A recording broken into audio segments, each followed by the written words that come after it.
இயேசு அவளை நோக்கி, என்னை தொடாதே, நான் இன்னும் என் பிதாவினிடத்திற்கு ஏறி போகவில்லை.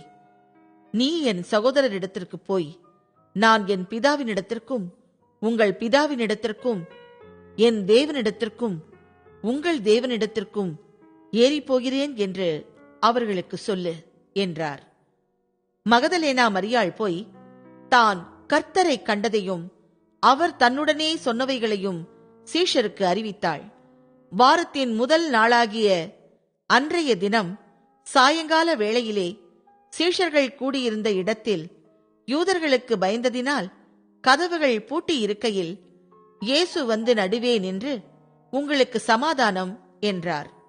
அவர் இப்படி சொல்லி தம்முடைய கைகளையும் விலாவையும் அவர்களுக்கு காண்பித்தார். சீஷர்கள் கர்த்தரை கண்டு சந்தோஷப்பட்டார்கள். இயேசு மறுபடியும் அவர்களை நோக்கி, உங்களுக்கு சமாதானம் உண்டாவதாக. பிதா என்னை அனுப்பினது போல நானும் உங்களை அனுப்புகிறேன் என்று சொல்லி அவர்கள் மேல் ஊதி, பரிசுத்த ஆவியை பெற்றுக்கொள்ளுங்கள். எவர்களுடைய பாவங்களை மன்னிக்கிறீர்களோ அவைகள் அவர்களுக்கு மன்னிக்கப்படும். எவர்களுடைய பாவங்களை மன்னியாதிருக்கிறீர்களோ அவைகள் அவர்களுக்கு மன்னிக்கப்படாதிருக்கும் என்றார்.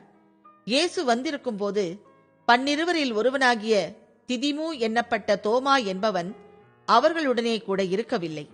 மற்ற சீஷர்கள் கர்த்தரை கண்டோம் என்று அவனுடனே சொன்னார்கள். அதற்கு அவன், அவருடைய கைகளில் ஆணிகளினால் உண்டான காயத்தை நான் கண்டு, அந்த காயத்திலே என் விரலை விட்டு என் கையை அவருடைய விலாவிலே போட்டால் ஒழிய விசுவாசிக்க மாட்டேன் என்றான்.